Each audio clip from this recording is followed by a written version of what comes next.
Chris Dube, welcome to Permastoked, man. How's it going, bro? Excellent. Thanks so much for having me. Right on. It's great to see you, man. I'm loving the excellent. It's like Bill and Ted's, like, be excellent to each other. Yes, sir. That's right. Yeah, man, that's the way to be. Right on. So, hey, you were telling me that, you had to put the kids to bed and, then you could carve out some time for this. So is everything tamed over there? Yes, sir. Yeah, Mama's taking care of the kids, and I've got a little bit of time here to hang out, which is nice. It's been a long day at the office, but I'm super stoked to talk to you and talk about our surf gathering and just share the stoke with everybody who's out there who's interested in checking out Lake Superior or just any of the Great Lakes for that matter. Yeah, man. So where are we talking to you from right now? Okay, I'm on the north shore of Lake Superior. I'm in Terrace Bay, and it's about 2.5 hours east of Thunder Bay. But really, if you look at Lake Superior, it looks like a wolf's head. I always say we're like a straight shot right north. And little town, I'm about 1,200, 1,300 people. So we're in the middle of the bush, that's for sure. But it's a beautiful spot right on the North Shore, I'll tell you. Right on. I'm checking out this wolf's head right now. I've never heard that before. Yeah. Well, yeah, I think I can kind of see it. Yeah, exactly. Like the peninsula, what is it? The UP. All those guys who surf on the Upper Peninsula, what do they call themselves? Like the Yuppies, the Yopers. Anyway, Okay. that's the wolf's mouth, right? And then the snout is where Duluth is, and we're about where the eye would be. Okay. Yeah, I'm kind of seeing that. So Got to be a little creative, but yeah, for sure. Yeah, I'll take a better look later. So I'm living in Owen Sound, which I found out is referred to as the elephant's asshole.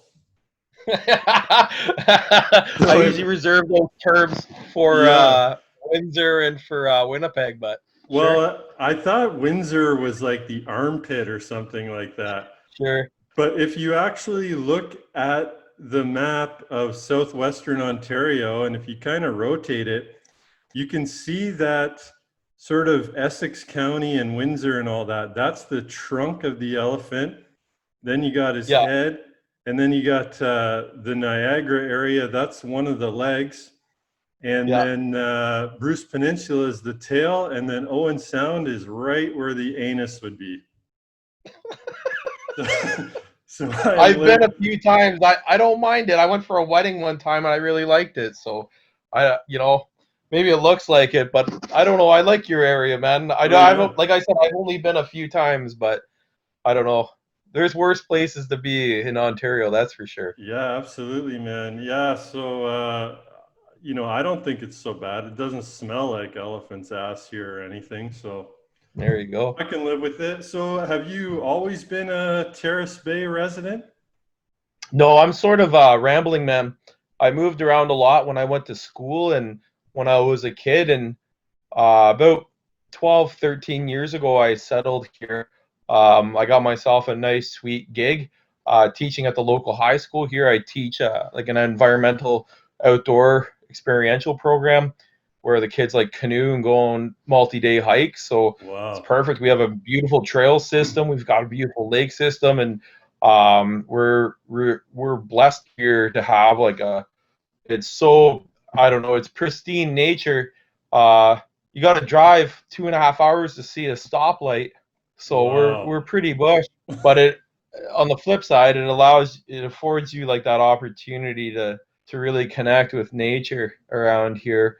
So that's I've been here for about 12, 13 years, 13 in February, I think it is now. That's so incredible. Yeah, man, I love it here though. I don't know, I'm a small town. I like my small towns and my communities, right? Which again lends itself to when we get into it, I'm sure, what the surf event's all about. So or our surf gathering, I should say, Doesn't sound like you're going anywhere soon. Wow. No, sir. So that the nature land. course, is that part of the actual school curriculum or is that Yeah, extracurricular? no, it's part of the school curriculum. So, um, basically, years ago when I was in school, I found out about these like multi-credit experiential programs where kids get to spend a good chunk of their day outside. And with COVID this year, I'm in year 6 of my program. I ended up doing a master's in experiential learning and environmental education, and I proposed it to the school here. We have a solid group of First Nations students at our school Mm, too, and I find that like bringing kids want to be outside, yeah. right? They want to, and I feel that a lot of parents now have sort of lost that ability to or desire to bring their kids outside lots. So again, and I'll talk about this I'm sure later, is like that connection to the land, right? Especially from a First Nations perspective, is how do we keep our kids connected to the land? So about 60 years ago, I started a course, and they get 2 high school credits, and it was all afternoon. And with COVID, now I'm actually all day. I'm from 9 in the Wow. morning until 3 p.m. We're outside. I actually just hiked with the kids 10 kilometers on our trail system, and came home and did my dad duties, and then yeah, here I am. So I've had a great day in the bush today, doing mushroom identification, medicinal and traditional plant use, and just having a nice little uh, lunch down by the lake today and checking out the Wow. waves. It was a west wind, so we had some waves on the big lake, but nothing rolling in. Yeah, So incredible. yeah, that's yeah, it's a pretty sweet program, and we're lucky to have it. We really are. It's really really it's the kids love it. I love it. Oh, yeah. Happy days all around, you know. So in high school, if you kind of want to coast through the afternoon or the morning or whatever, you take an art class and a gym class or something like that. And gym class, yeah, I don't remember it ever having homework or anything like that, right? Right. So now with a course like this, is it perceived as, oh, it's a freebie, we just go play outside? Or it sounds like you're challenging people with identifying medicines. It sounds like there might be some homework and some real critical thinking that goes into this. Yeah. Well, you can get deep into the philosophy of education and the merits of homework and stuff like that. Am I asking kids to memorize and regurgitate things? No, but my buddy Joe, he's a First Nations, I don't know, medicine man. His grandmother taught him lots, and I've hung out with him a bunch of times. And one thing through my walks with him in the bush is learning the land speaks to you, right? Hmm. So when you see a tree or you see a certain plant, its shape, its location, what other plants it hangs around will tell you what properties it has. So rather than memorizing, I'm a big fan of learning. Let's Nice. learn this. You ever watch what's that show with Drew Carey? Whose line is it anyway? Yeah, And they're yeah. like, yeah, like all these, and the points don't mean anything. I a lot of the time I'm a little bit of an alt when it comes to education. It's like, what do marks actually mean? Like, if students are there like learning about plants and being hands on and learning canoe safety skills and learning like what should go in a first aid kit and how do we do first aid and what are leadership skills? How do you quantify that? Yeah. Right? These are things that like, and let's say somebody's parents taught the kid versus somebody's parents who had never taught the kid. Does the parent or do the students that come in with that subset of knowledge, that base knowledge, like do they automatically get 100%, or is this the kid who tries hard, who has learned a lot? Maybe they're not quite at that level as the other student. Do they not deserve mark? But it's very outdoor ed, and it's very it's that it's those things that you can't. I don't want to say it's unquantifiable because it is, but it is. But Yeah. at the same time, you're looking at the things, and again, going back to this, I always say the same thing with the surf event. What is your philosophy of doing certain things? It's is to have these experiences, to grow as a person, to grow as a community, to network, to develop leadership skills. These are the sorts of things that the outdoor ed class And then at the end of the day, hopefully the Minister of Education doesn't see this, but like, you know, like I'll throw a mark down based on their personal growth and their ability to, like, yeah, there's wastewater and there's water testing labs, but how would have we grown as a group? So today's hike for me personally, they all helped each other out and they acted safely and they showed extreme maturity for a bunch of grade 11s and 12s. So I was like, I was super happy to make it back, especially in the COVID era. Right? Yeah. You know, there's so many like underlying little rules now that you got to absorb like instantaneously. So how do you learn that on the fly and incorporate it in your everyday, right? Yeah, I went to college on a native reserve. I took a course called Traditional Aboriginal Healing Methods. So a lot of the things you're talking about, we were learning traditional medicines, how to use them, how to pick them. And after my work there, I moved up to the Arctic. I lived in Iqaluit, Nunavut for about half a year. And there was a guy up there, I forget his name. I became friends with him though at the time. And he was also like an outdoor rec type teacher at the high school there. And so he was taking kids out on skidoos, taking them out on the ice, catching Arctic char, all these kind of things. And he took me out one time. It was breathtaking, like the color of the water. It was this like aqua green under the ice. I found it was a caribou skull with the antlers still on it. But Amazing. I remember talking to him about, you know, he felt a little strange sometimes teaching what a lot of it was like traditional teachings to certain culture, you know, that some of them had actually lost their culture or become quite distanced from it. So what's that like in your neck of the woods? That's a really good question. That's a really, really, really good question. That's something I've struggled with personally. I have I would say I have a good relationship with many people at Pays Plat First Nation. And I've spoken to them. I've spoken with elders and I've spoken with Aboriginal education, like our leads. And I that was something that came up. Like, we feel like we're imposters. Here I am as like a white dude talking about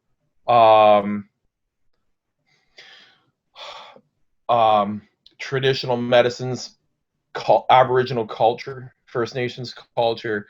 But what they in a way, they've given me a green light. They've said, you know what, we as part of the 94 calls to action, we want people to be promoting this.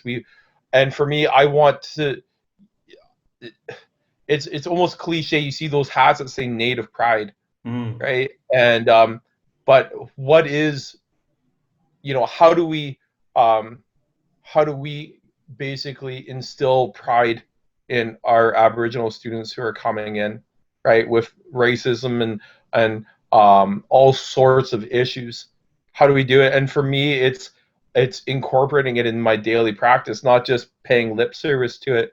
And I've had some serious conversations with a good buddy of mine, Gary, and about, you know, how I sometimes I feel like I'm an imposter, but he's like, you're doing good things. You're bringing the teachings to the students. And one other thing that I've been really working with is trying to get the students back to the land. So like I said, I do canoeing. Why not? I just received a grant pre-COVID to bring students out with elders on Pays Plat onto the land, learning medicines from the elders. And again, every time I do that, like with my buddy Joe, I learn so much, right? But then I take his knowledge and I tell him too, I'm taking what you've taught me and I'm just the conduit. I'm just like the next step. And then it's like, hey, you want to learn more? Here's where you should go. Here's the elders you should connect with. Here's the people you should connect with. And then that, and you know what? And I went to a conference in Toronto last year.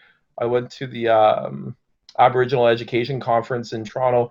And one of the things I spoke to people about there as well was, I think it's important for white people to learn First Nations teachings. I think that Western medicine and scientific methods only go so far. We need to learn from from the teachings of First Nations. So that's super important to me in my everyday teaching to the students, not just because I'm here in Northern Ontario.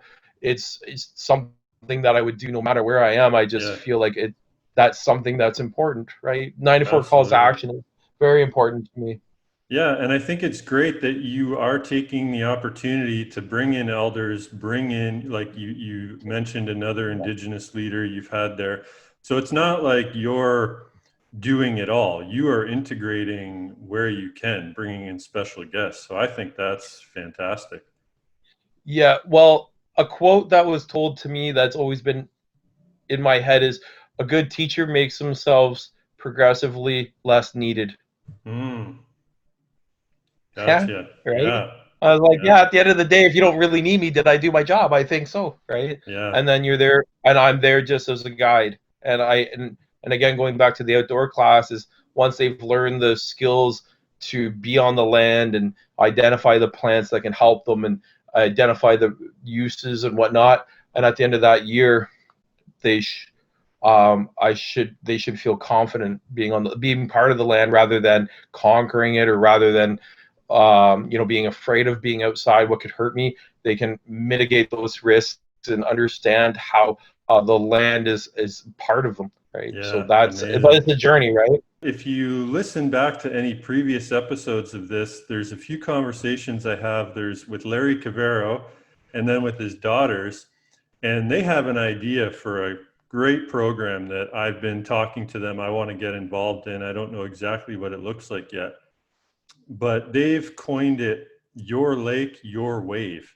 And the idea is bringing surfing to the Indigenous populations on the Great Lakes, because essentially, the lakes were theirs first, right? And so if they're not already connected with that, it's about bringing that. So I don't know all the logistics or what that looks like yet, but maybe I'll just plant the seed in your brain and you can think about that, because I think there's some exciting prospects there. Definitely is. And I was really happy to have students in a boat for the provincial, like our risk management guidelines are comprehensive, to say the least. Be like allowing students in a, like, again, this is curricular. This isn't extracurricular. This is curricular. I've spent many years of my life now getting certifications. I'm certified in borderline everything. I was a lifeguard up until I was 20. I let it go. I went and got it again a couple years ago, so I could be in boats with students because they need a lifeguard there, right? And these are sorts of things, like, moving forward. That sounds amazing. I want students in sea kayaks. I want students accessing traditional lands and traditional, like, pictographs that their ancestors created. I want them to see this not just in a textbook, but with their own hands and their own eyes, and have those moments and have that native pride, or even, and understand as white people coming here that we know, like, we need to see this as well, right? It's a huge it's a learning for everybody. And but I think me showing a picture on a Google slide or whatnot only goes so far. It's just another moment in your mundane daily sort of, like, education to see it on a land, or to work to see it. Get in that boat, paddle that far to see that. It gives it that extra little bit of it's just that much more special. And that's really important to me, to work for things, right? Absolutely. If it was easy, everybody would do it. For sure. So that's the next steps. Surfing, holy smokes! I can't imagine the paperwork I'd have to fill out already. My sheets, I got 80 pages that I have a book that I send home for parents to sign. So surfing, I honestly, but you know what? Dream it, believe it, achieve it. Absolutely. So I take it surfing is not part of the curriculum in your course then currently? No. No, but you know what is weather watching, wave watching, Yeah. wave dynamics. How does the lake work? How do the winds work? At this time of year, like my course runs in the fall. So one thing I love doing is like, okay, we're going to go down to the beach. It's a southwest wind, 25 kilometers an hour. Okay, how does it look at this beach? Let's go to this beach. How does it look here? How do the waves, like how do the wind affect the waves? How does the lake affect the waves? How do certain like structures in the water affect the way that waves wrap into certain bays? I think that it's a something like that. You can't put that in textbook. You can't, even if you watch a video on it, is borderline. You need to feel it on your face, and you need to see it with your eyes, and you need to touch it with your hands.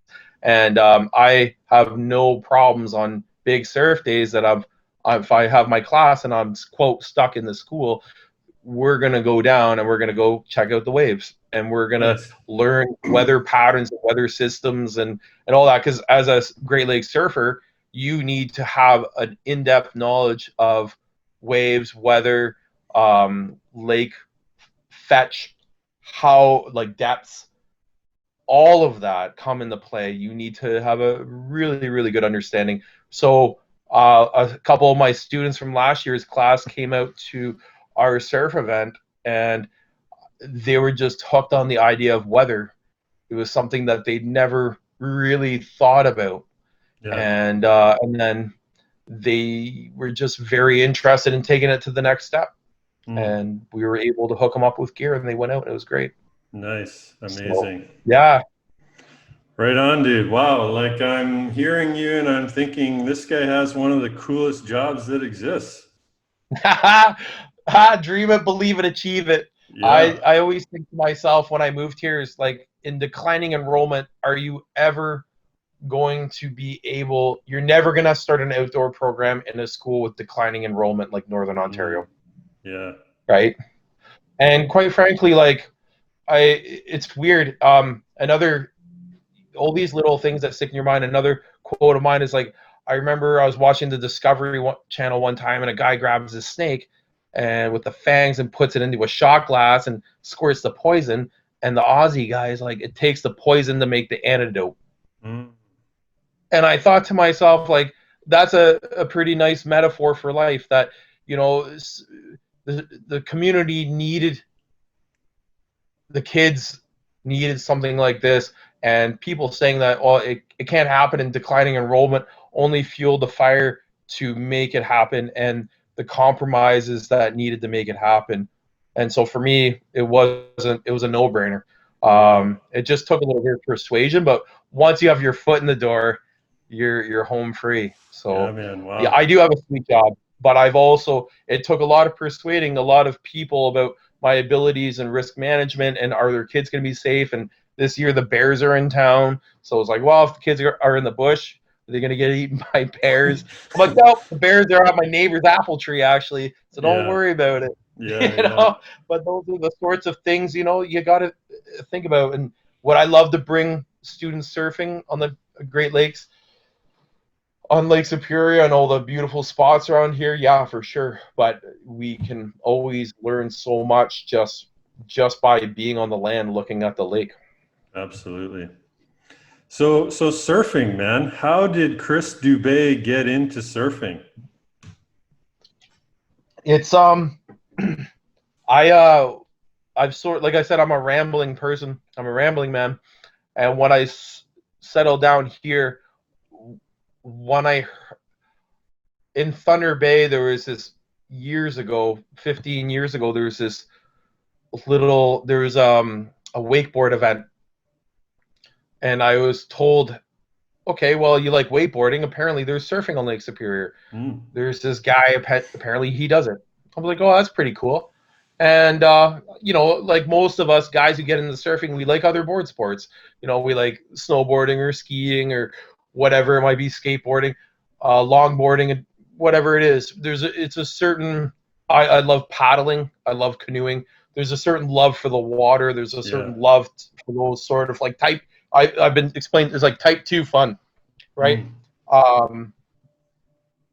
So I moved here, and the first thing I looked up when I moved here was surfing Lake Superior, and this guy came up in Thunder Bay, and his name was Jaako. Okay. And Jaako, he's a beauty of a Finlander, and he lives way out in the bush on the other side of Thunder Bay, going away from the lake. And he has this surf shop in his garage, and had all these boards and talking. I've become really, really good friends with him, obviously, over the time, but meeting him, I always say like shoulders of giants, right? And for me, when I got into surfing, there's 2 or 3 people who had really sort of set the scene for here. And it was just as random for them. They're just driving by Terrace Bay. They happened to see waves. They sort of jumped in. And then over time, they're like, well, we should, crazy idea, we should start our own surf company. We should sell boards. We should sell wetsuits. So I met these guys. So I met Jaako. And he is a perpetual like spewer of stoke. He's never not soaked. He's like, man, dude, there's 2 phases. You're either on the lake or you're wishing you were on the lake, and or dreaming you're on the lake. And for me, I could identify with that instantly. Yeah. Right? It's if I'm not on it, I'm wishing I was on and dreaming that I was on it. And that's the kind of scene that I walked into. And it's always been super small. Again, we're in the middle of nowhere. And I was able to get a wetsuit and a board, and I started here, and there's a small handful of people. And over the years, it's a tight little community. And with any community, I'm sure you know, and anybody listening knows, you drift apart. People have kids, people move, people get lazy busy, I call it. Like, oh yeah, like I'm so busy. And and over time, everybody sort of drifted apart and had kids and got older. We're all probably in our mid to late 20s when we got into surfing here. And which is why I sort of said after a few years, like, we need to start making something purposeful. We need to, and our scene is so much fun. And like, how do you, there's so much to it, but like, that's how I got into it. So the question is like, how did I get into it? I met Jaako, and Jaako had the stoke, and his stoke set the stage for what I believe is an amazing scene of love and stoke, and helping each other out, and promoting each other, and just cracking cold beers, watching sunsets by the fire. We can do that in the bush. There's barely any private land. A lot of it's crown land. Some of the best waves are right on crown land. So it's addictive. Any Great Lake surfer knows surfing is addictive. It's something that the lake draws you in. The Great Lakes are so powerful and so beautiful. It sucks you right in. And I always say this, how often do we have in our lives moments where we can connect to each other and connect to nature at the same time? And those moments are few and far between. And I feel like when I surf, especially with a small community here, that those are some of my favorite moments of the year when I look back over the course of the year. And it's never lost on me how fortunate I am too. And but it's people like us who want to be outside to create those moments, and that's it. And that's when I look at Jaako. I can't say this guy's name enough, Jaako. Right? Okay. It's people a lot. I like guys like yourself, Derik. Like, will get a hold of me and be like, "Yeah, tell me about your surf event," and I do. But I still, even though like we've started it, it's the shoulders of giants. Is these guys who've come before me, who have set the stage, who have brought me into the scene, and who have accepted me and loved me, and I formed amazing relationships with, and who have like at every wave that I've hit, and on the waves that they hit.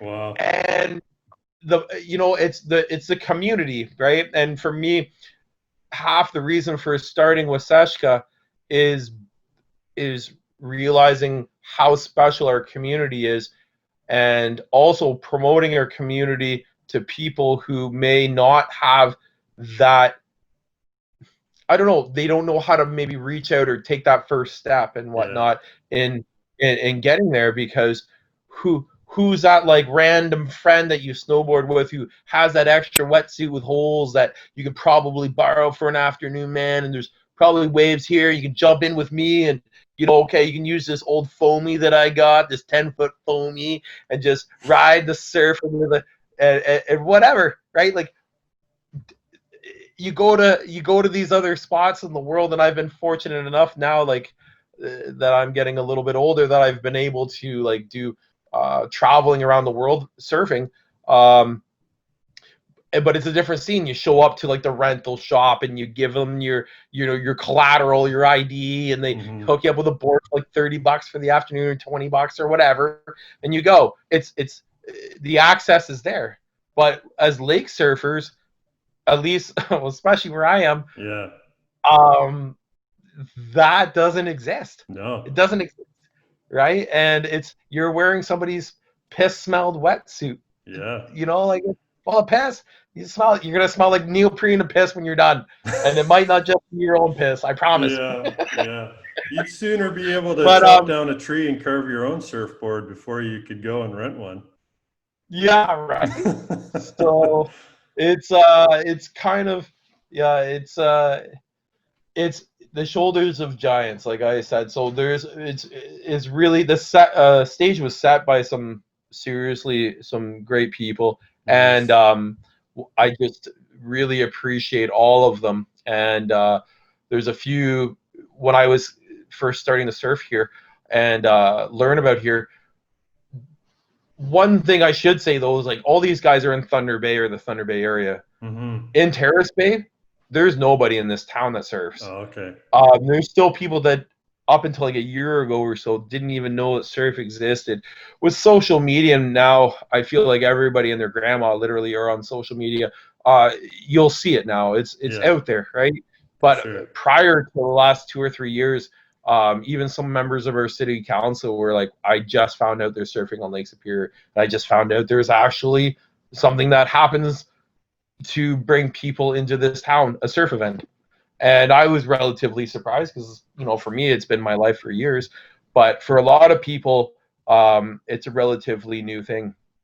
And so being in Terrace Bay, I'm now, for many years, hey, pull up a piece of floor and bring your sleeping bag and let's have a potluck. So every weekend, like especially this time of year, we're September rolling into October, there's surf every 3 or 4 days now. Wow. If you have favorable winds. Yeah, for sure.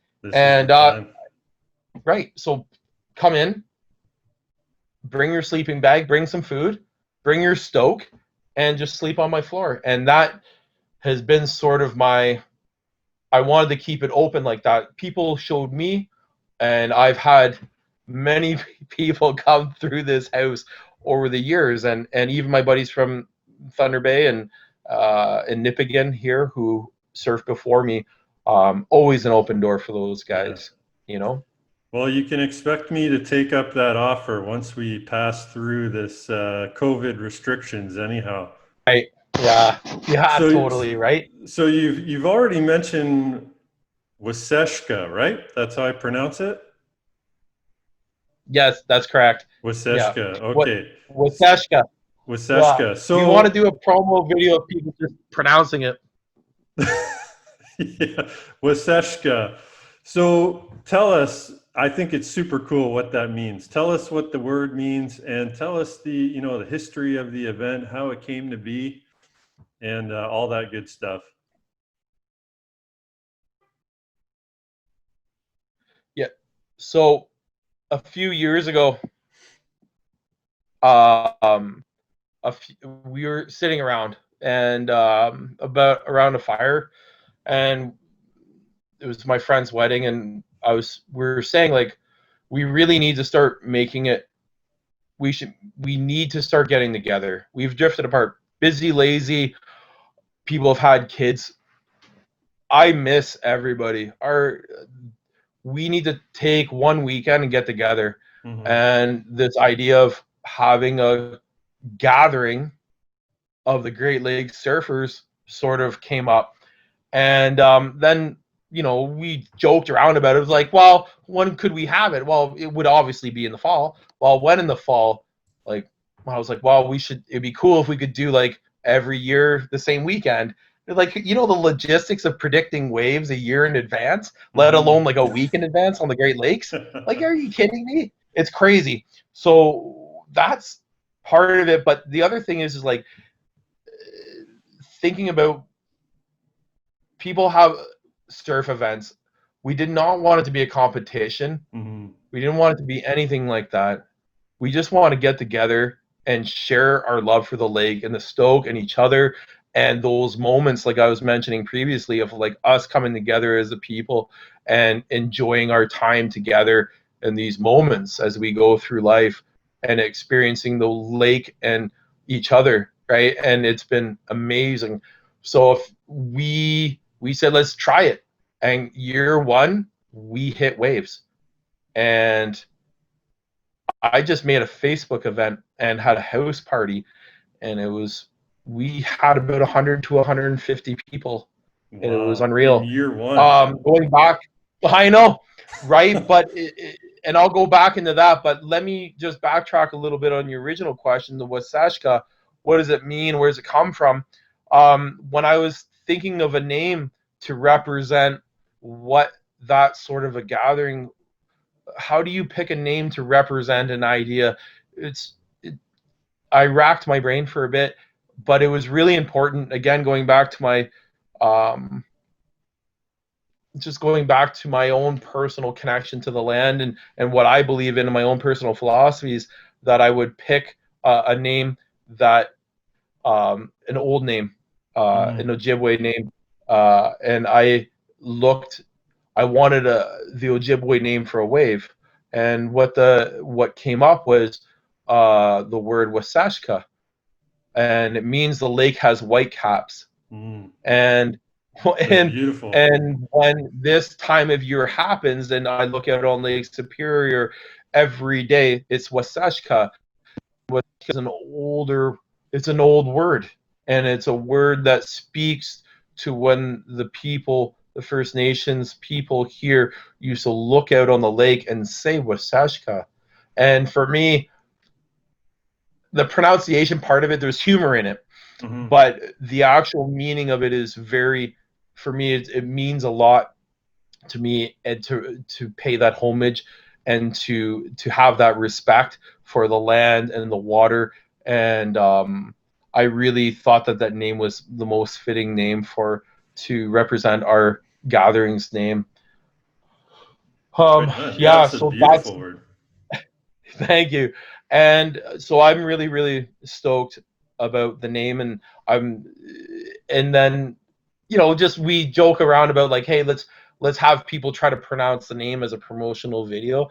Waasaashkaa, right? And that's the funny part of it, right? And there should be humor in everything as well. So the meaning of, but I have no problems with saying like, hey, like, you know, this is what it means, and sit down and say like, hey, aren't we lucky? Like Waasaashkaa, look at the lakes does have white caps. So we're going on this will be year 4 for us. And I'm really stoked. Year 1, we hit waves. Year 2, we had a north wind. And year 3, we hit waves. And again, as Great Lakes surfers, we know what are the chances of you being able to hit waves on a weekend in October. We made up stats. We figured 2 out of 3. We figured 2 out of 3. We had a 2/3 chance of hitting waves. Funny enough, in the last 2 out of the 3 years we've hit it. And but that stat's totally made up. It's not like we're sitting around crunching numbers. But we are laughing. We're saying, you know, more than likely. And the nice thing is we run it the weekend after Thanksgiving, and that way allows people to be with their family, and it doesn't conflict with Halloween. And it also those are the weekends that are still really nice before the snow flies and the lake really gets cold. And we've been super, super lucky the last few years. So are we looking at October 17th and 18th, 2020? Is that it this year? That's So the I am weekend gonna after Thanksgiving, I believe. right But there's still now this another weekend before Halloween, the 24th and 25th. right. So the first 3 years, 1, 2, 3, we went with how can I say this, like a moving date. Mm. If you look at our posters from back in the day, it says the weekend of the weekend after Thanksgiving or the weekend after that. And what I actually wanted, like a time where we could surf. I thought to myself, okay, like if it's only going to be the gathering of the Great Lakes surfers around here, there's maybe 20, 30 people who are going to show up. And okay, guys, we're either getting together this weekend or next weekend. So, take 2 weekends off or figure it out and we'll get together. Well, what ended up happening was it sort of caught on, and a lot of people who wanted to try surfing, uh, parents who had brought their kids surfing in Costa Rica, who've got like 12-year-olds being like, hey, where do I rent gear? When can I come down? It exploded into something that was much beyond what I thought it would probably become. Outside of just a gathering of close friends, it became a gathering of a community and the building of a community. And that was really something that, I don't want to say it surprised me, but it was a pleasant surprise. Mm. And it was something that we thought, okay, we're going to have to sort of deal with this. Now, this year, pre-COVID, our plan was just to say, okay, it's one weekend. We were supposed to have a punk band come in from Winnipeg. We were supposed to have comedians come in from Thunder Bay last year. But because of the floating 2-week schedule, it's hard. Like somebody works Saturday night here, somebody else has to work Friday night here. Well, I can either get one weekend off or the next weekend. I can't get 2 weekends off. And that's life, Yeah. right? And I get it. And so the question became, do we want to make it one weekend and just make it gathering, and regardless we all get together and maybe we go stand up paddleboarding, or do we make it 2 weekends and maybe we get surfer, maybe we don't. Yeah. Still, because there's still no guarantee, right? Absolutely. So hard conversations to have, quote unquote hard, but we decided to go with one weekend for this year. But obviously COVID comes and there is no official event. We're still doing a poster, we're still on the lake surfing, but quite frankly, like I said before, our town is 1,200 to 1,500 people, mostly elderly. I have a 2-year-old daughter who goes to her great grandparents multiple times a week. We have been COVID free. Yeah. And I am extremely aware of COVID stigma.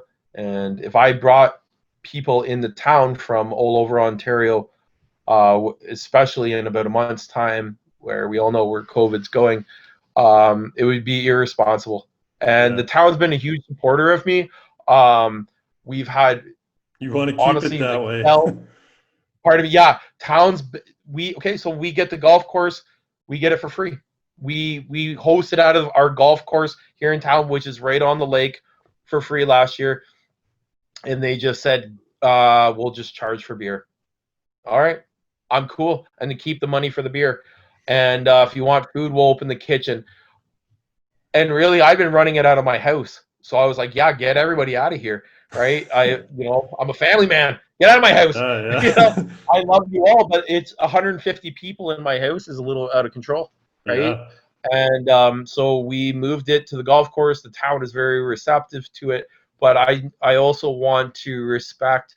I also want to show that respect to them. That in my opinion, it's irresponsible. I love surfing. Lake's not going anywhere. No, you made the right call. And next year, right? And I'm not saying that people can't come surf Lake Superior. Feel free, but to have a gathering in an enclosed space a month from now, it was something that I felt that it was just irresponsible for me to do.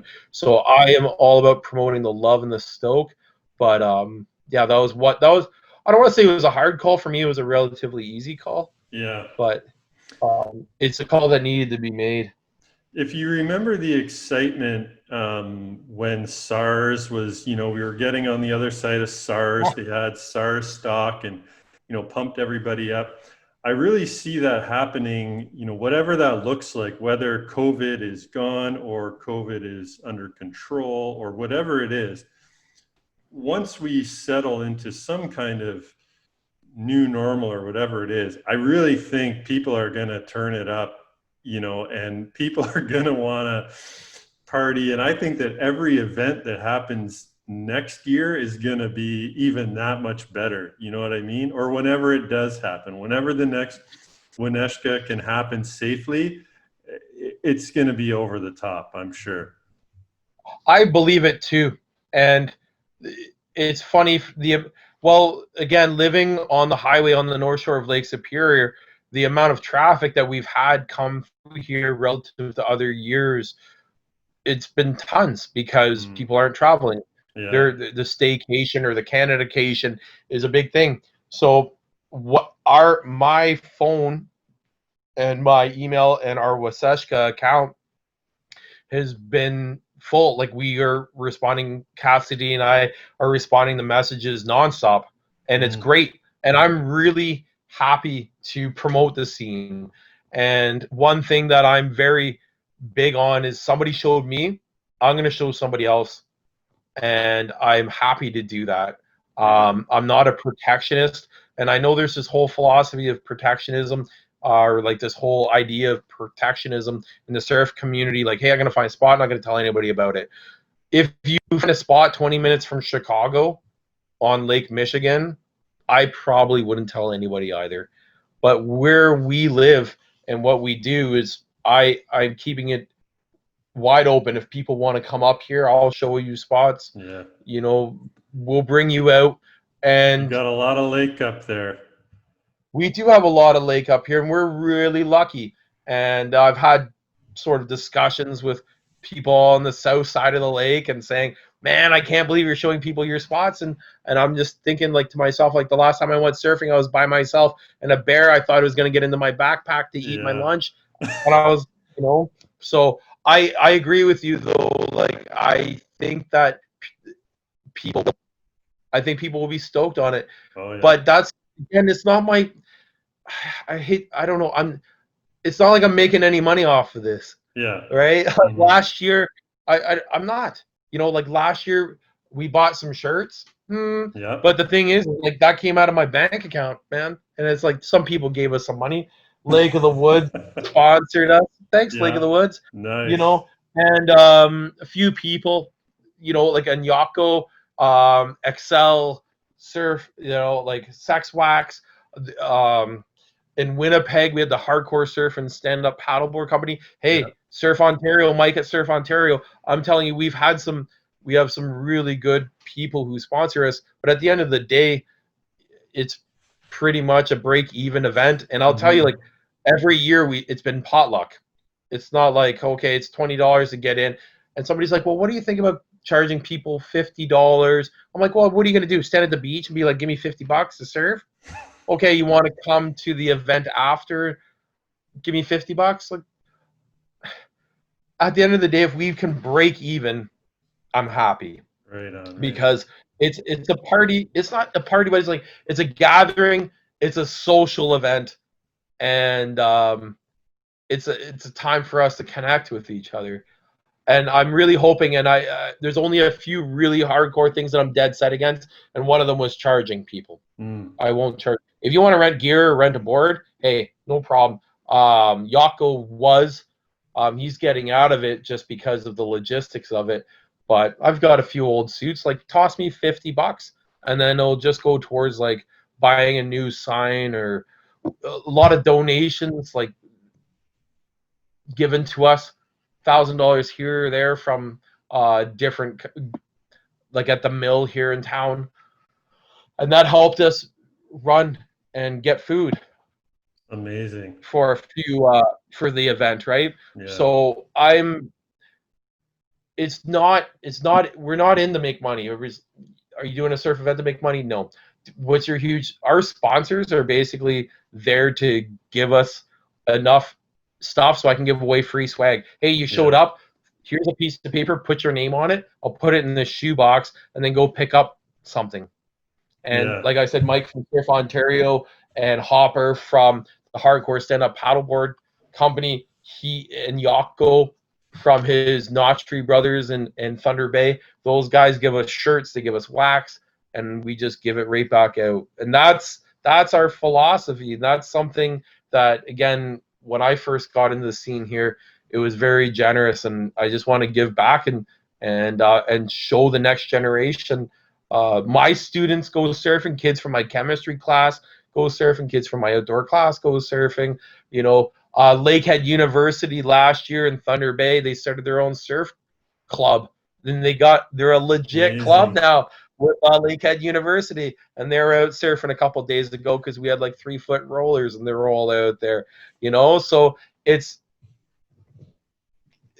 sharing the stoke and sharing the love. You know, I might have to throw you some freshwater shirts, man.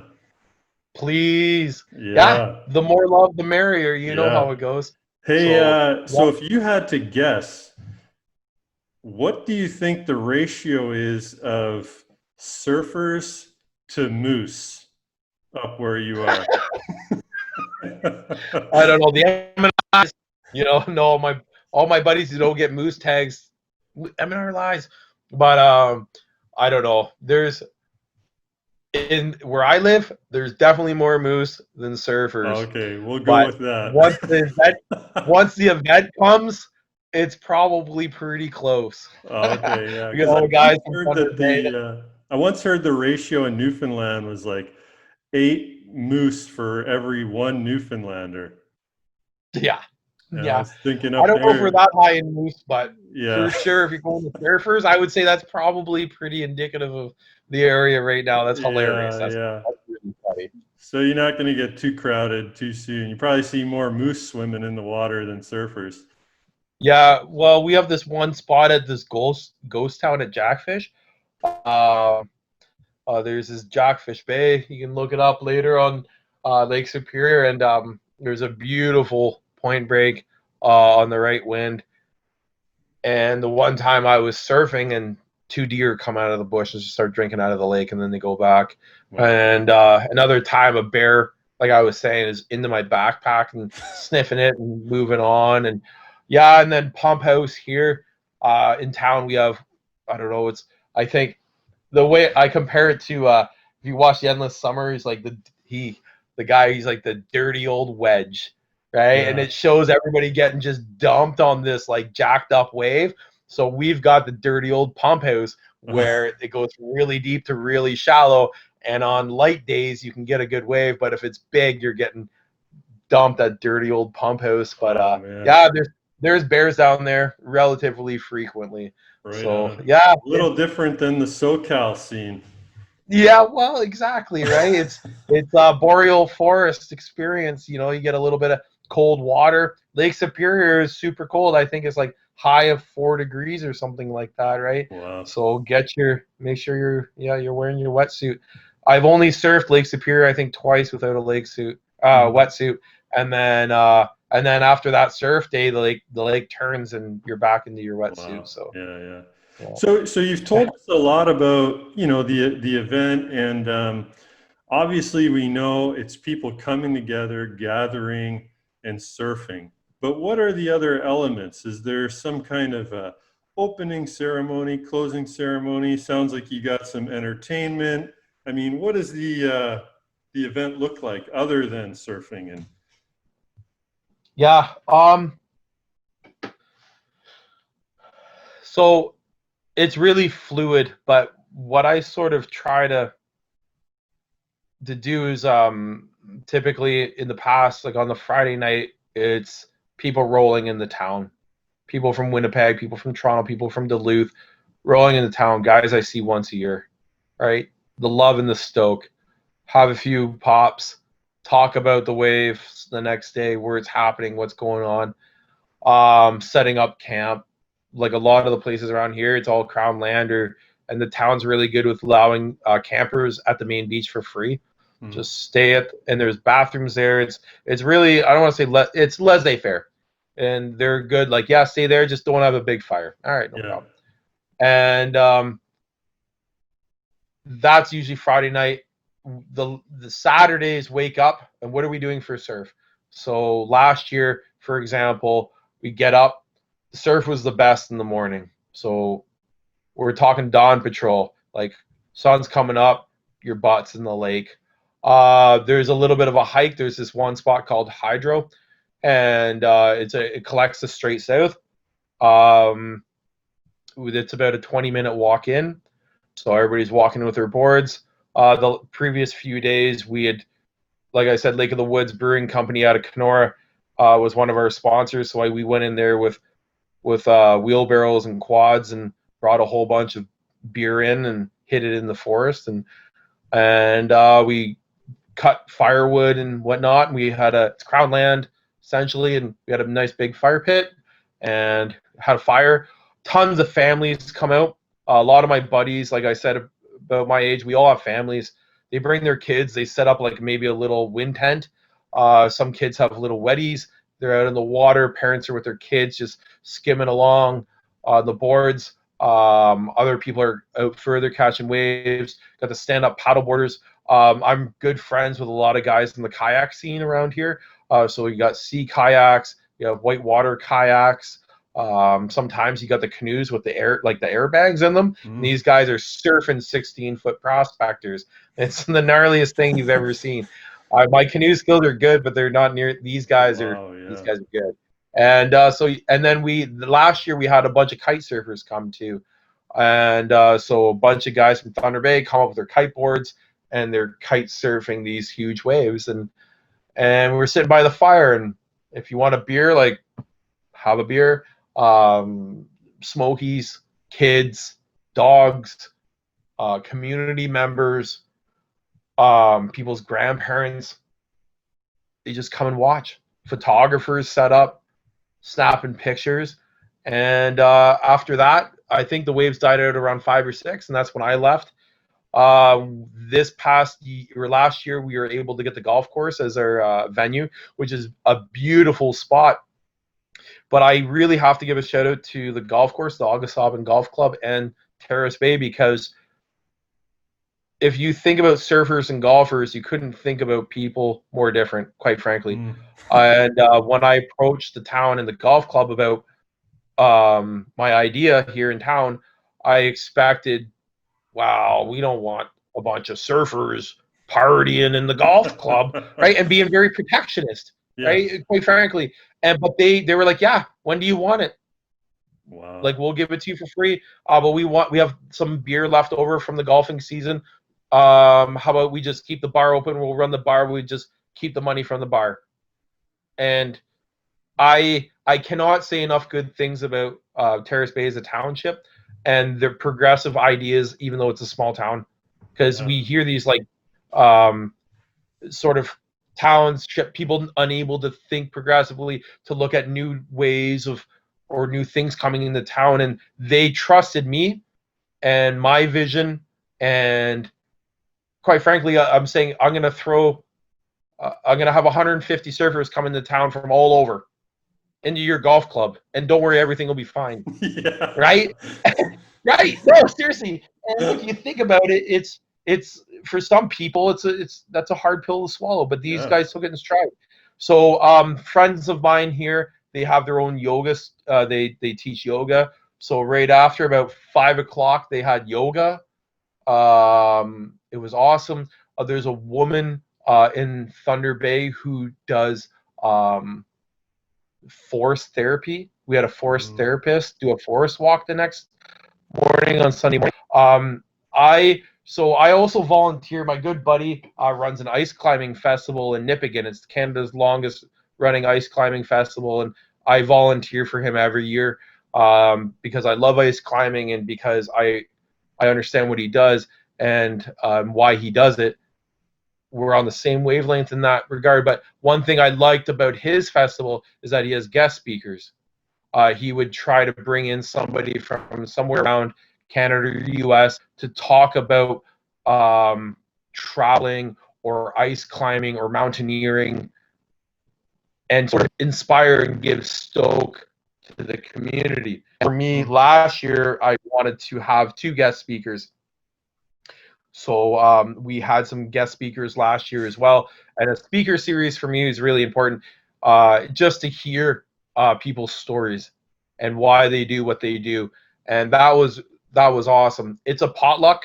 So last year we did a big potluck. Everybody brings a little bit of something, and we can all enjoy it together. And I really like that idea of a potluck. I've always have every single time. Back when I used to have people stay here all the time, we always did potlucks. People would always bring food, and I wanted to. Even though we're bigger, I wanted to keep that same feeling of family and community. It was super important for me, despite the numbers or whatever it is. That's we're gonna keep running it the exact same way. Nice. Right. So those were, and then like you have music. I was trying to get the punk band from Winnipeg, but like I said, their singer was working the one weekend but not the other, so we were only able to get them the weekend that we couldn't have it. And then the comedian from Thunder Bay works in assistive housing, and they're like, I can't take 2 weekends off. Yeah.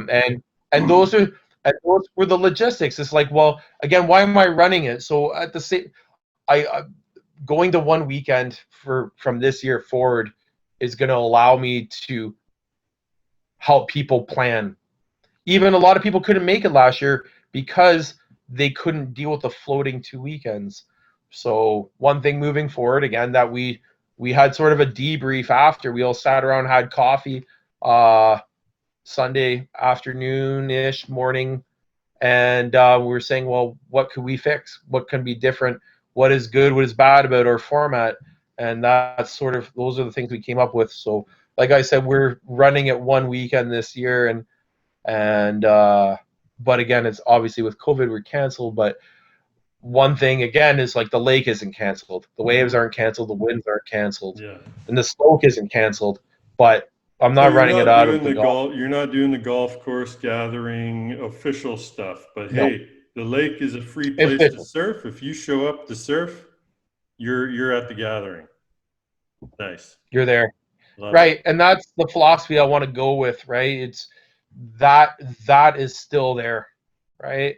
But for me personally, I don't want to have anything official.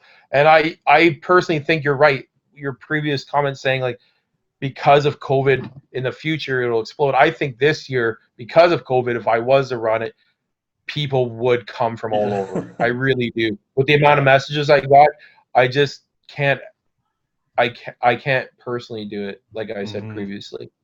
Yeah, no, people are going to be ready to celebrate and make up for lost time. I really think so. So what is the future for Waasaashkaa? Any, do you have a vision?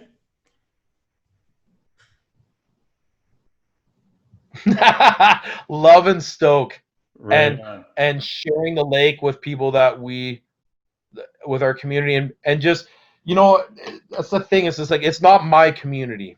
It's not mine. It's our community. And it's not my scene. It's our scene. Right? And that's something sometimes, I don't want to say I struggle with it, but, like whether we get the different people surf for different reasons. Yeah. Right. So what's my vision of Waasaashkaa is, the reason why I started it is to share my passion of the lake with people, to build and to maintain our community, and to, you have to work hard sometimes for things that are important, and to save like relationships and friendships.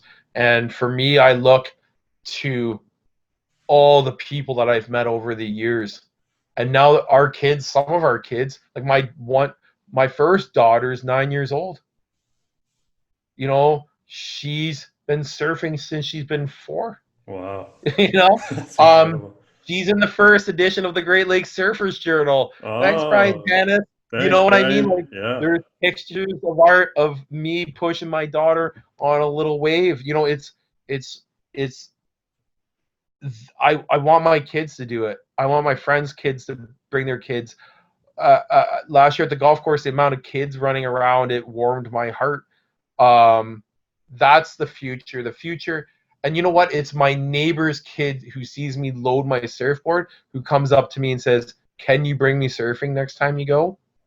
That's the future. It's to open up a new sport and a new connection to people.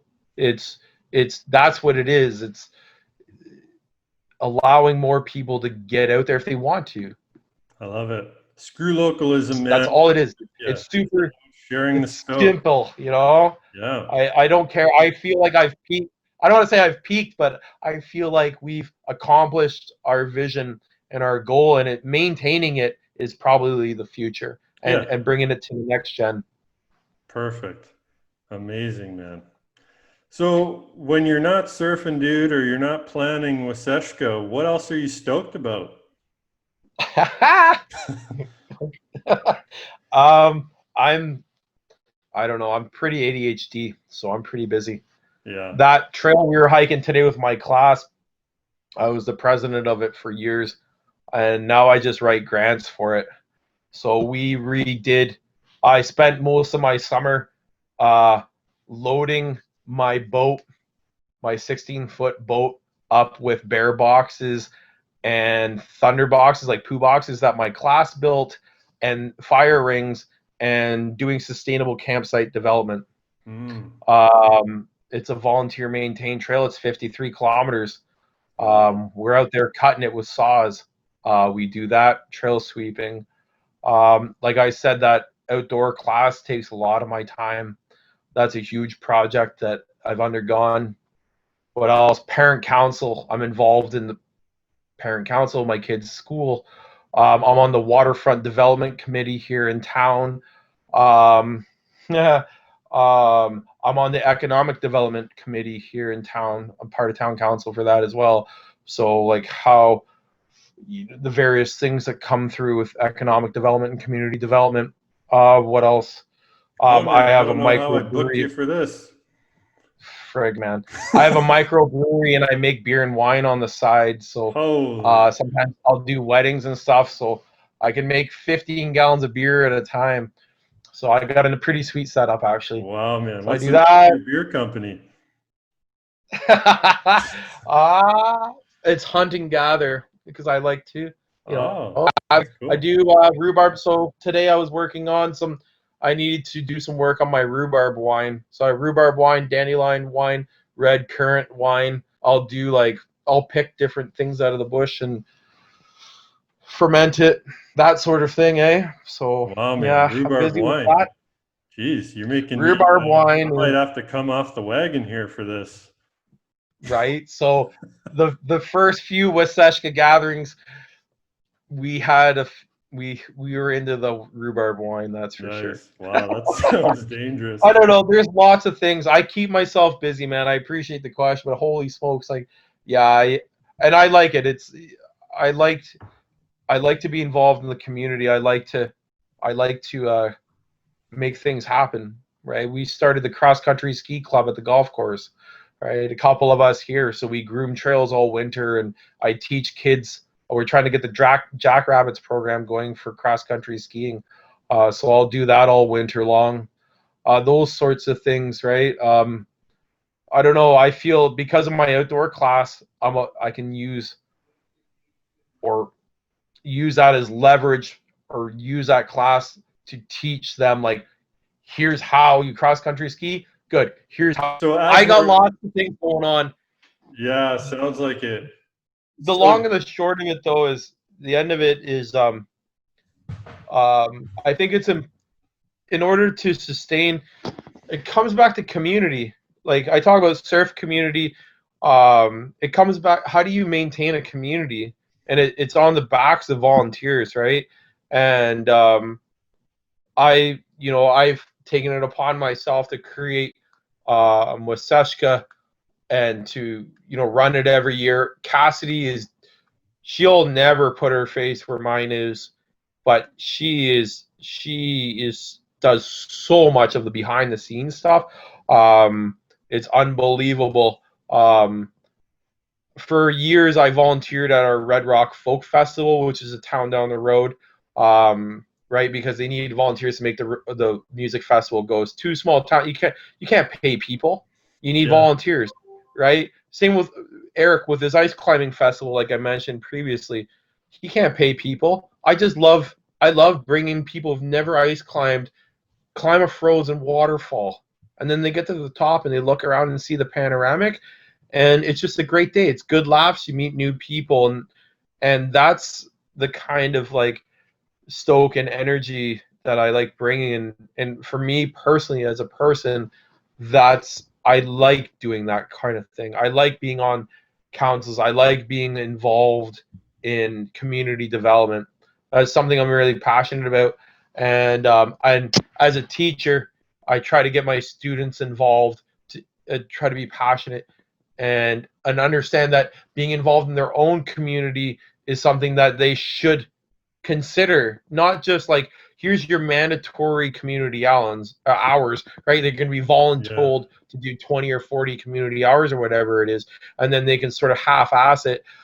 I was saying to them today is like, we do a trail sweep every year of the Catskill Trail that you've just hiked, but we're always looking for people who want to come for like a day or two just to move a few trees, maintain a few things. If you're even interested in once a year volunteering, that's great, and that's a start. And I think that that's a good start. And maybe in the future, I can inspire other people, our kids, my neighbors' kids, to get in the lake. And then I said, I'm not going to be doing Waasaashkaa for the rest of my life. I want to pass it on. Somebody else is going to take over this, right? And I look at Eric. He took over for Sean Parent, who's a huge. He's the one who first ascended all the rock climbs and ice climbs in this area, and then Eric Fishman took over for that. And for me, it's the same thing. I want to pave the way a little bit. People came before me. I'm here. People are going to come after me. And how do we maintain the scene? But I'm just hoping that I can build a scene and build a community that has a certain way of seeing and accepting people, and that makes our community a better place, and it makes them a better people, and our kids better people, and then moving forward we can just all be better people. And I think that's really nowadays, like going back to our original conversations about education and summarization and regurgitation isn't going to make better people. It's experience and overcoming hardships with each other and promoting each other and building these communities and putting the effort into building these gatherings and whatnot. That's going to make us all better people and build our stronger communities, especially in the north, where we're very much a lot of times isolated from each other. Right? So how do we, especially for us like weirdos who are into like lake surfing, right? Like, what do you mean you're going on the lake on the biggest days there are? That's the days I'm home, right? Yeah, well, that's the days I'm in the water, right? And how do we keep all that? So those are all these are all pieces of the puzzle, right? That come together. Nice, man. Yeah, there's a previous episode, if you ever listen to it, it's with Dr. David Christopher Lane, and he's a professor in California, and he wrote a book about Tom Blake. But as an educator, he was telling me similar things you're saying, like, let's get away from the regurgitation and the memorization, and the teacher's job is to inspire. And it sounds to me like you're doing that, man. And so you got the stage here. Before we go, what do you want to say to anybody, but especially maybe your students listening, about surfing, about life, about anything you want to put out there? I don't know. Just take the risk, take the chance, and do it. Yeah. That's really it.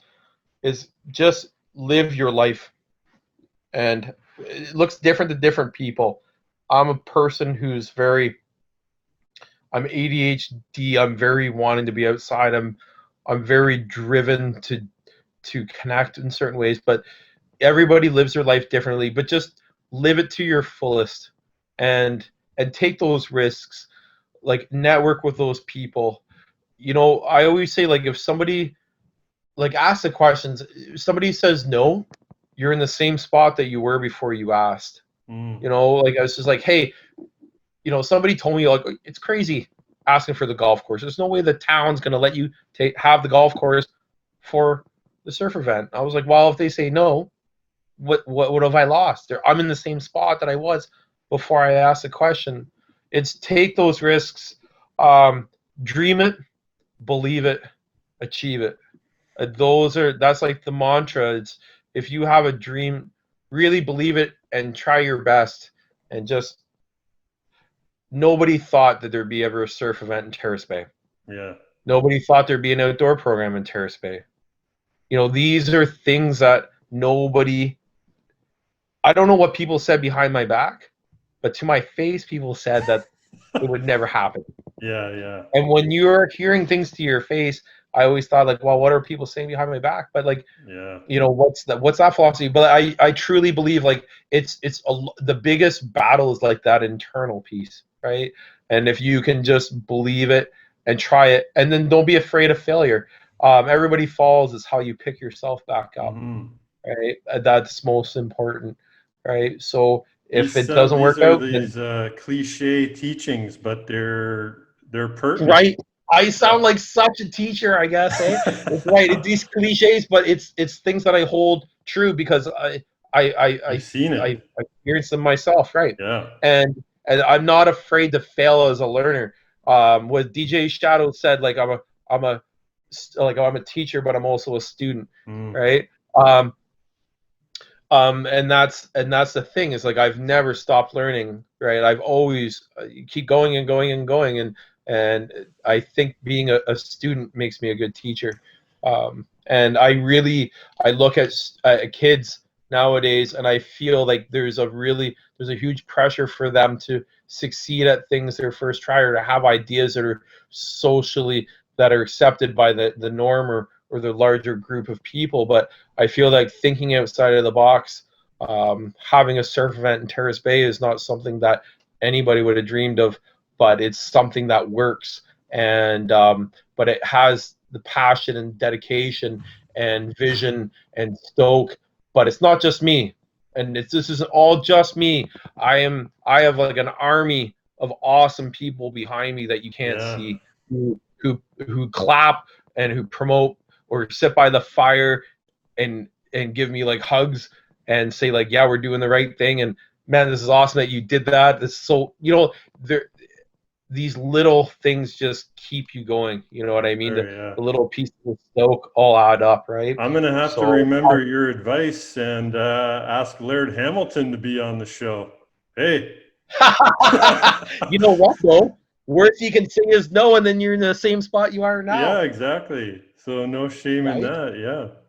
You know, and if there's people listening, especially young men, you know, to speak to what you were just saying, there's this, if you have this feeling that you have to have it all figured out by the time you're 18, I just want you to know that myself and the majority of guys I've ever talked to really didn't know a damn thing until they were actually 28. A good solid 10 years after 18. So yeah, man, I support. You're not wrong. Absorb it, take it in. And to add what you were saying, something I've been really hung up on that I've been experiencing in my life, very similar to what you're saying, is nobody is going to give you the authority to be you except yourself. That's a permission you need to give yourself. There's no instruction manual, and you just have to do it. These great leaders, you know, that you've seen in history, they didn't get there by someone else putting them there. They gave themselves the authority and the permission to be their true self. So that's my little word to the wise as well here on a Thursday night at 9:30. But you know what? You're not wrong. Yeah, man. You're not wrong. It's true. It's true. And yeah, how do we? And going back to that idea, in authority be yourself. Like, what's your rite of passage? And what I talk a lot about this. Like, I don't want to say. graduating high school is easy, but for a lot of people, you get through and it's like, okay, am I a man now? If you're talking about, you know, for me personally, and then I graduated university, I'm like, is that my challenge to become a man? And for me personally, it was I canoed. I did a 7-day solo trip by myself, and I felt that the hardships I endured in 7 days of being in my own head and whatnot, that was my rite of passage. And Nice. I feel that for a lot of people, and maybe that's why some of us crave being in boats or the water. There's that craving for that authentic hardship that we lack in our sort of like pampered society, Hmm. and allowing us to be ourselves and to dig deep and really think about who we truly are as people, um, being away from the racket of social media, being away from the racket of even conversations with classmates and stuff like that. That solo was what made I felt like that was the time that I became a man, and I was like 22 or 23 or 24. I don't even remember now, but that was the time for me. Right on. So, and that's where I gave my permission for myself to be myself. Yeah. Me to be myself, right? And it was those hardships, and perhaps when you're sitting there with your wetsuit on, your hood on, and you're listening to the incessant crashing of waves, waiting for that perfect set to come through, and you're challenging yourself, and maybe the rain's going, or maybe the snow's flying, depending on those conditions. I feel like you have to dig deeper than in your everyday. And Yeah. there's times where you are out there and you're truly pushing yourself to the limits, whether it be paddling out or whatever you're comfortable with on on the water, or whatever it is. I've definitely had some, I don't know if it's spiritual, but I've had some moments where I was self-aware, Oh yeah. and I really thought about those times. Right? It lends itself surfing. Well, there's so many books or whatever about surfing and Zen and whatnot, but you get it. Us Yeah. surfers understand it, It's really right? a time of peace. Like for me, kind of like what you're saying, my mind is just running in overdrive way too much. And when you go out surfing, Right. it's like what Sundays used to be and are supposed to be, that like true day of rest, that just letting go and being present in the moment. It's a spectacular Present. thing. Yeah, yeah. So, hey, man, I'm so stoked to have had you on the show. I mean, we connected a couple days ago, and I just felt like we were on the same page. And so, I like to have stoked guys, individuals like yourself on here.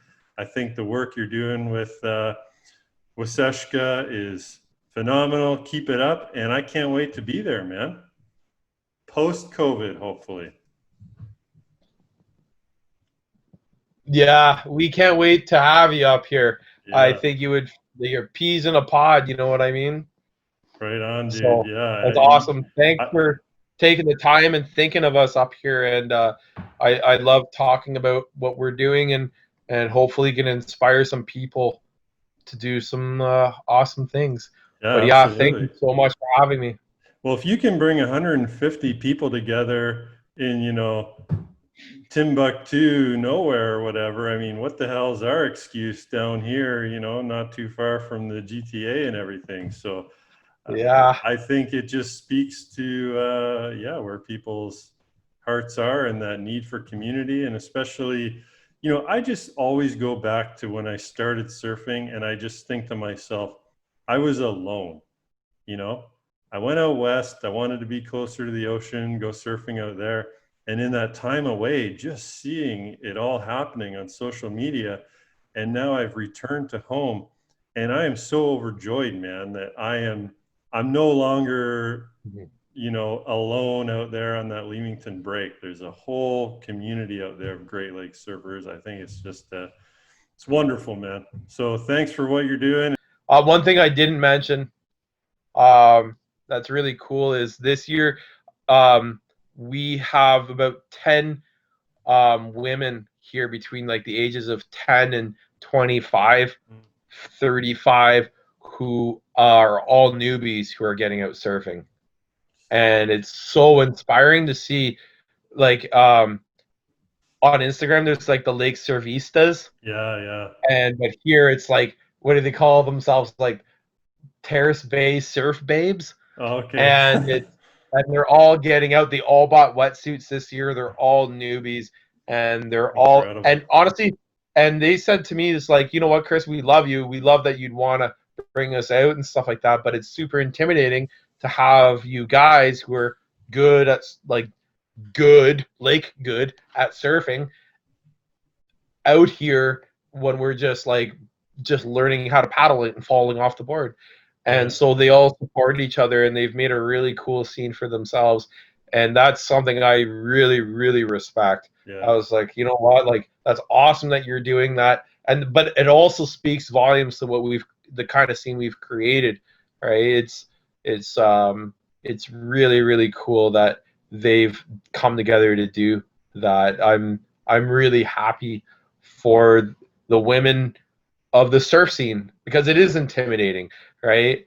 And there's only been like the odd girl here, or maybe like a girl's only doing it because she's a poser, wants Instagram pics, and the other girl's only doing it because she wants to bang this guy, right? So it's right, but it's like to actually have people who are really stoked on the scene, these girls who are like stoked on it for the right reasons. It's really, really, it's really great to see. So I just figured I'd let you know about that too. So sure, it's man. lots of good things, man. Dude, it's been so wicked having you on here. Where can people find you? Okay, so if you want to connect with us, we're on Facebook. It's Waasaashkaa. Again, it's WAASAASHKAA.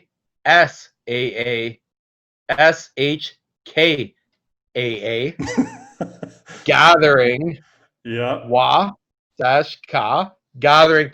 And we're also on Instagram at Waasaashkaa Gathering. So those are the two ways you can reach us. If you're on Instagram or Facebook, we're on both. So please connect with us. Right on. Check it out. Otherwise, we will see you all at the Waasaashkaa gathering, whether it be this year, next year, whenever. Let's go However surfing. it goes. Right For on. sure. Yeah, Chris, man. Stay stoked, bro. Yeah, you too, Derik, man. Great chatting with you. Take care of yourself. Right on. You too.